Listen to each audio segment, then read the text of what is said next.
ازيكم عاملين ايه؟ لو اول مره تشوفيني اشتركي في قناه وصفات الجمال. النهارده هنتكلم معانا عن صابونه نابلسي شاهين. ويا جماعه بتتباع في كل الصيدليات، واللي يلاقيها اللي هو مش بيلاقيها يعني في اي صيدليه هيلاقيها عند بتوع الصابون عادي او العطار. بقوا يشتروها دلوقتي. انا من الناس اللي ما كنتش لاقيها بصراحه وبدور عليها ولقيتها عند بتاع الصابون عادي. هي صابونه زيتونيه بزيت الغار والجريسلين الطبي، جميلة أوي للشعر وتفتيح البشرة وعلاج حب الشباب.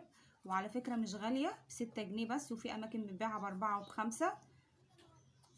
وجميلة جدا جدا يا جماعة الصابونة ديت. أنا جربتها للشعر، مش بتنشف الشعر، وهو ده شكلها.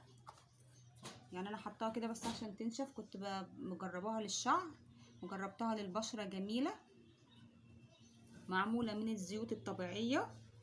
الزيوت بتاعتها معمولة من زيت الزيتون، ماشي، والزيت بتاع والجريسلين الطبي، ومعموله من زيت الغار. ما فيهاش اي كيماويات يا جماعه. الصابونه دي جميله جدا، جربوها هتعجبكم قوي. صابونه نابلسي شاهين هي اسمها كده. ويا رب الفيديو يكون عجبكم، ما تنسوش اللايك. سلام.